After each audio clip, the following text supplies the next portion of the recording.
Yo guys, how you all doing? Welcome to another video on my channel. Today is a bonus video. I typically don't upload on Fridays, but I've been receiving quite a few tweets, quite a few comments on you guys saying that you want to see my opinion and to respond to a recent video in the FIFA community. And this video is, of course, on topic of Spencer Owens.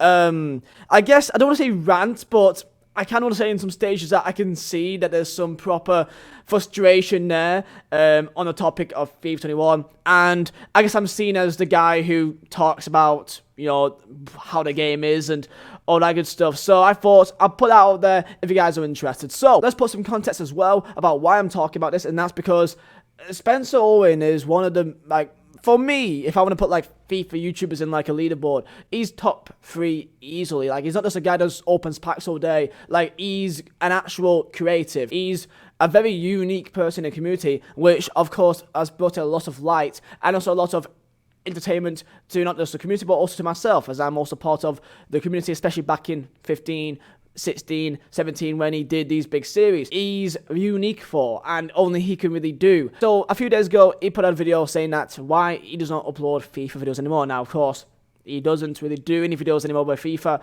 which is upsetting because only he has that style of content. Like, if I try and do it, I won't do it in the same way he does. He's got that charisma about him, which I don't have, and that's unique to him. As a content creator and also as a fan of his content, I feel like with him not uploading FIFA videos, it really does damage not just the community, but also YouTubers like me, because, you know, that means there's less eyes on FIFA. Because how YouTube typically works is that if you see, you know, you watch a FIFA video like Spencer Owens, if he did a video now, they'll be recommended, and there'll be videos to the side of it, and that could be in my video. So if people the size of him, with less eyes on him doing FIFA, that means that the entire community, in fact, you know, the entire YouTube community starts falling because there's less eyes on it. That's the same reason why there's not as many views nowadays as what it was back in FIFA 15, 14, 13, because there's no one like KSI anymore and Roller Shutter and a Sidemen. They don't really bring their eyes to the scene anymore, and that's why there's less views in FIFA than what it was 5 years ago, basically. And number 2, I also want to talk about is overall opinion, and I also think that it is so big that a person who is not just a big YouTuber but also so close and is actually intertwined with the FIFA world. He's literally one of the main hosts at the esports events. I've met him in real life. It's very, very important that a guy which is so literal, like, he's in the FIFA world with EA, that if he's got these opinions, he's our only hope that we have. Like, he's our best hope that if he can try and do something, which I'm sure he probably already has tried. Even if he, who's so close to the FIFA world, in his own words, is not enjoying the game and doesn't really enjoy it at all, that's big. That is really big. With that said, let's get straight into it. Now, I typically don't upload on Friday, so this is like a bonus video. So videos are typically different to this. So if you guys do enjoy, smash a like, subscribe if you're new. We've gained like 5,000-6,000 subs in the last like week or something. It's nuts. It's crazy. It's honestly crazy. So thank you so much for that. And let's go. Now, the video is 23 minutes long, and we don't need to go through all of that because it is kind of like a channel update as well. So I'll skip the parts about this channel update because you are probably on tier for that. And I'll go straight into his thoughts and opinions about FIFA 21 as of this moment. First and foremost, let's concentrate on the game itself, okay? The reason it eventually actually did stop, and that was years ago, right? I hadn't done a full season in like maybe 3 or 4 years, is because the game changed. The game changed. They got rid of divisions and Ultimate Team. It's obviously been replaced with Rivals, and it's so different. There isn't the same sort of journey. So going from Div 10 to Div 1, which was what it was all about. And like Div 1 is a very different place now to what it used to be. Competitively, I'm still a Div 1 player. I can still get there. It'll be a much less enjoyable journey to get to Div 1 with a Wheel of Fortune inspired squad, or multiple squads, than it would on the Rivals. The reason for that, and I don't blame any of the people that are playing the game for it because I understand why it's happening, but Rivals has become a sweat fest. It's about rewards and it's about getting accomplishments or whatever. Like, it's about getting the best team you can. Esports is what's changed it. And let's make no mistake. I'm a massive part of the esports revolution or whatever of FIFA, what they're trying to do, what they're trying to bring in. I've been very lucky to be a presenter at a lot of the events. Obviously, I've got my own team, and Hashtag United, I'm very proud of. And the boys that play competitively for us, they're expected to do everything they can to win these games. And the way the game's changed is great for that side of things. But I'm not that guy. I'm also my own individual man, Spencer, who's made content in the past. And that's so important. I don't think you guys understand how important that is. I've been a main advocate in the community that I personally think that EA has based their entire game in the last 3 years on a niche market. In the last 3-4 years, the niche market is the esports scene. No one really wants to be a pro player of FIFA. There's a sole reason why, and there's many reasons. Number one, you're controlling one player out of 11.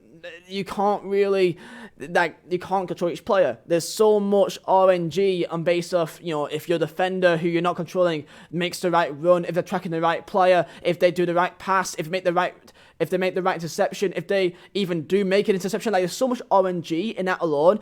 Anyone who's an actual competitive pro player in any other scene, they look at FIFA and they laugh at us. They laugh at the FIFA scene. They're like, what do you mean that's a pro scene? What are you on about that? Yeah, to like 8-year-old kids. Genuinely, this is how, talk to any Call of Duty, League of Legends, any, serious professional, like, esports player. Talk to them and ask them their thoughts on FIFA scene. They'll laugh at you. The amount of RNG is ridiculous. And also, this is the main thing as well. If you play on COD, right now, you go and load up Warzone. If you put the time and effort in that game, you have as much chance as for beating the other guy as what you are. If you go play Warzone or Cold War or whatever, and you get absolutely smacked, you stood not even a chance. Like, he outmaneuvered you, he outsmarted you, he knows the map. You can also do that. There is a learning curve. There is a curve that you can actually go and learn how to do what he did, because he's got the same gun as you, maybe different attachments, but like, you can also get those attachments as well. Like, you can access that if you grind the game and if you want to put your time and effort to actually learn the maps and the mechanics. With FIFA, it's completely different. Your team is massively important. Like, I want to say it's like 70% important. Like, skill does mean something. And if you're the upper echelon, someone will say, oh yeah, but Tex and Ashley Harry, and they got elite and they got top 100 with silver teams and bronze teams, which is fair play. But that's such a minuscule part of the entire community. Like, we're speaking like 0.001% here that can actually do that. Of course, these players, they understand the mechanics and the meta of the game so well, and so can you. However, this is the issue though. Your team makes such a big difference, and to get the best team to really compete, it's all based on how big is your bank balance, how deep is your pocket, how deep is your pocket to get the Hullets and the Vieiras and the Ronaldos. Because you may say, yeah, but you could probably get Mbappe and Neymar quite easily by playing a game. Yeah, you can. I've got Ronaldo. I can do that. But you can grind a game and get Mbappe and Neymar, Ronaldo, and these guys. However, if you're going to be a pro player, you need the big boys. You need the Cruyffs and the Hullets and the Vieiras and the R9s. You need these people to be really a pro player. Look at any pro players' teams and they've got all these Donnies. But for casual players, it's just a complete sweat fest, and that's just not enjoyable. No one enjoys the sweating out each game. And the worst part is, the casual player community, like Spencer, he can't catch up. He can't catch up with these teams that people have, and it's ridiculous, bro. The average casual community is about 80% of the entire community. Just because you look at your Twitter and you follow a bunch of these guys that plays it every day, doesn't mean that's community, bro. Just because you follow 100 people that talks about FIFA all day, 100 people, there's millions of people that play this game. There's millions, hundreds of thousands. Like, that's not a large part. That is literally, we are a niche. Me, like, I play the game every game, and I get objectives done, I get some SBCs done. I do not put my money in this game. Would I hell do that? But I'm a small part of the community. I'm lucky that I can do this. And I can just grind a game, and I've got such an advantage because I can get these players, and most people can't have time to do it. I do apologise that went on for a while, but I think it's important to understand that is so important, that this entire game is based on an esport, which is, number one, not actually really viable in terms of any actual esport, because you got to put your money in the game in the first place. And number two, Jesus Christ, man, have you seen the game recently? It's a mess. So let's see what he says. Also, like, one thing I will always say is I think the reason that a lot of my series resonated with you guys in the early days is because I absolutely loved doing them. I loved the challenge of. And so it was never a chore. I don't feel that way anymore, if I'm being honest. I still enjoy playing the game, or games, I should say. You've seen me stream, those of you that have seen me on Twitch. There's a very different side to it than what Wheel of Fortune is. Wheel of Fortune is explicitly an Ultimate Team series, first of all. I am falling out of love with Ultimate Team. That's just a fact. This year, the only one I've done so far is a Road to Glory on my PlayStation account, which I've streamed every minute of. And even though I just packed Mbappe on that, basically meant this road to glory that I've spent no money on, just got 1.5 million coins to spend, and it's kitted out my team because I sold him. I'm not enjoying it. I'm playing weekend league. No, I'm really not enjoying it. I maybe enjoy the first 5, 6, 7, 8 games. Once you start playing against these sweaty guys, and the game mode itself, the way the actual game plays, is not fun. Like, that's for me as a hobby player. Career mode I've played a bit of this year, and I much more enjoy that, to be honest. Must I say, adding on to that, there's a reason why he feels that way. And the main reason why is because FIFA is now completely put into this competitive light. The only saving grace that I have with FUT is friendlies. The only saving grace. Scrub battles is just annoying. It's pretty boring, and it's sometimes absolutely infuriating. You see these bronze players just turn into 99 pace beasts, catch up to Ronaldo and all these players. Rivals is, for me personally, the worst thing in the world, because not just that they've got this 30 game limit, so you got to play these games on Thursday and Friday, which is nuts and stupid, really. But I find that much more harder. If you're a Division 1 player, you're playing against Div 1 players, and most of the time, they're good players, and they've got these mad teams, and they're playing rivals, so they want to they want to win. So you're playing rivals, which is competitive. Then you're playing champs, which is competitive, and then you're playing foot draft, which is also somewhat competitive, but it's a lot more leaner, it's a lot more calmer. You're using different teams, but you're still using very good players most of the time, and subbing on players or half time, whatever else. And then there's friendlies, which, even though it's very lean back, and it doesn't matter if you want to lose, you're still playing in a skill-based matchmaking system. So you've got competitiveness in rivals, competitiveness in foot champs, you've got somewhat competitiveness in foot draft, and you've got competitiveness in friendlies, but it kind of means less, so that's kind of okay. And there's battles, which is just long and boring, really, but people enjoy it because it's not against an online person who's an absolute sweat. So there's nothing to really do that's just actually nice and calm and relaxing in this game, because there's not just competitiveness, because people want packs, people want rewards, but also there's always gameplay issues. If you play it in a different time of day, it's worse gameplay to the other, and that's so frustrating. For me personally, I actually enjoy this game at times. Like, people really don't understand when I say that I don't think that this game is that bad.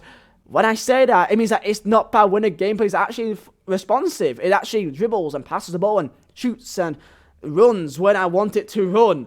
Sometimes it doesn't do that, and that's the most frustrating part, because this game can be actually very nice and enjoyable to use and fun to play, but it isn't, because servers, I guess, it's so frustrating. And there's actually a video which I will do in the future about why the connection issues is so bad, and especially now for me, because I now live in Poland. Yeah, man, the servers are now gone. Like, I've got 60 ping minimum, maybe 50 if I'm lucky. No lower than 50 for ping. Good luck with that one, boys. It's always been about journey for me. It's always been about mission, whether it's real football with hashtag, or whether it's about FIFA series or Football Manager, whatever. It's that challenge is what I love, that competitive nature. But I don't have that connection to FUT anymore. I really don't. And like, I find it really hard to get over how much money you guys are having to spend to enjoy that game mode. I'm not putting money in my PlayStation account this year. In the past, when I've done Wheel of Fortune, and obviously I put a lot of money into the game through points. But it's my job. I can legitimize it because I actually get a return on that investment. When I'm doing it, I'm thinking about like how much money it costs to get a good team, how much money you guys must be spending at the other end of it. And I don't feel confident. I don't feel comfortable, I should say, endorsing that. It's the honest truth. That's just a fact. If you're a pro, it's very different. If you're a pro player like my boys are at hashtag, you have the ability to make a return on that investment. You can go into an event and you can make 100 grand. It's a fact. That is spot on. That is completely spot on. And that's why that is so important. I don't think you understand how big it is for a guy who's this big in the scene, who's this close to EA. If he's saying this, then we've got a chance. We've got a chance here, boys. And he's spot on. Look, with this game, if you like it or not, it does rely a lot on how good your team is, right? And when I hear you guys say to me that you're putting this points in the game, you're putting this much money in the game, it makes me sick. It really does. It makes me honestly want to throw up. Of course, you can play this game and not put money in. And if you're a pure casual player, oh, you just want to grind the game, do an RTG and put no money in, I'm doing that. And I've got Ronaldo. I've got a good team. I'm enjoying the game when it comes to, I play to go free, and I enjoy that. Because the reason why, it's fun.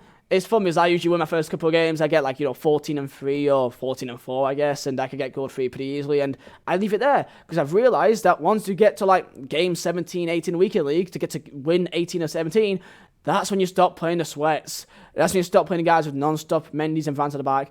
And I did a video specifically about how people use the same plays each game and how that kills a game. I've done a video on that. And people took that offensively, and like it was like a personal attack, but it's true. If you face the same players, playing the same drop-back, counter-attack, through-ball way, then it's going to bore you. And for a player for a person like Spencer that isn't aiming to be a pro player, why would he put himself through that stress? What's the point of that? Great that people can do that, and I want to make that very clear. This isn't like a criticism of everything. It's just for me as a hobby player. As a pro, it's amazing now how many people are making a professional living from playing FIFA. I'm really proud to be a part of that scene. But for me as a player, I don't enjoy it anymore. I think it's gone... It could have done it both. It could have smashed out the competitive scene, created that world and that infrastructure, and also kept the game alive for hobby players. And maybe some of you disagree. Maybe some of you are hobby players and you still think it's sweet. But maybe I'm a bit too old now. I'm going to be a dad in a few months. Maybe I'm thinking too much about that stuff. But I still enjoy a game. I can still come out here and tell you if I think the game's not right. And I don't think the game is right at the minute. In Ultimate Team, not just the fact about the money thing. And I basically just think packs are ridiculously expensive is what it comes down to. Maybe there's another video there. I think they should be a tenth for the price. I think they'll get away with it because people will pay it. But eventually people might also wise up like me or have other things they can spend their money on. I've got a bloody son on the way. Do you know what I mean? I'd much rather buy him something than spend £80 on 12,000 FIFA points, which guarantees me nothing. Yes, I got very lucky and packed Mbappe. And that was in an SBC marquee matchup. That's the plus side of Ultimate Team. But it was random. It was luck. You know, I don't think it should be that much. We've seen countries ultimately outlaw FIFA points in Belgium now. I do think the game needs a rapid redevelopment, if I'm honest, from the average player's situation. So kind of over Ultimate Team, which is sort of why I don't really want to do Wheel of Fortune. It's mad that he's saying this and he literally works with VA. Yo, look, he's spot on. It's so much money for FP. It's extortionate, genuinely. And again, it's luck, and that's why it's gambling. It's gambling. If you don't think it's gambling, then I think you literally like leave my channel, unsubscribe. You're a moron. You are a moron if you don't think that FIFA's gambling. You are literally spinning a lucky wheel, which you don't even know the actual odds. It kind of says, but does it really? I don't think it really says the odds at all. It's proper vague. Like, it doesn't actually give you the proper specifics of what the odds are. It says less than 1%. What's that? Is that 0.001% or is that 0.99%? What is it? I don't know. You tell me. I had an idea as well, thinking with FIFA. How about, like, one day there's a way that instead of it saying 12,000 FIFA points, it instead says the actual amount that you put in. So it actually says £71.99 instead of 12,000 FP. Now, of course, you may say, why would it do that? With the amount of lawsuits and like court dates that EA has got, I wonder if like a way for them to get around it is that if they are forced to, you know, they could keep the system, but if it says how much it actually is, because it's like Monopoly money. You know, it's like Monopoly money, or like, as I say, when you go away on holiday, you got euros. That money feels like a bit less valuable to you because you're not used to it. You feel like you could spend it off because it's not actual money that you can see and understand exactly how much it is. So instead of you spending, you know, 150 FP, instead it's £1. It's £1 9 pence per pack, and you may open it, you may think, is it really worth £1 per pack? Because you don't think of it that way, do you? You don't think it's £1 per pack. You think it's 150 FP. And you think, oh, okay, I've got quite a few. I could do like 15, 20 of these, and it's fine. 6,000 FP for 45k pack. Instead of saying that, it considered the pack is worth £4. It could be a £4 pack, and you may open 2 of these, and you think, you know what? Yeah, I've got like not even a board after 2 of these. Is it really worth £4 each? And that will make you think of it differently. I wonder if this is put into FIFA where it actually says the amount of money it is in a pound sign or dollar sign or whatever your currency is that you select. I think that could change people's perception a lot about how much they actually put in this game. That's the video, boys. I do apologise if this has been a long one, but I feel like this is important because this is a big step for the scene for a person like Spencer. And again, a big, important person in the scene as well in terms of he's massive for the community. And the fact that he doesn't want to do videos on it, it says a lot, really. So it's a shame. I don't know if Spencer will ever see this, but I appreciate you, you know, speaking out. And I think it's really good to see a person really say this in the way that you have. So yeah, man, thank you for watching. Like and also subscribe if you're new here. I've been doing proper videos, but I put this bonus video out. And yeah, man, enjoy yourself. And I'll see you next time. Rockstar life, rockstar.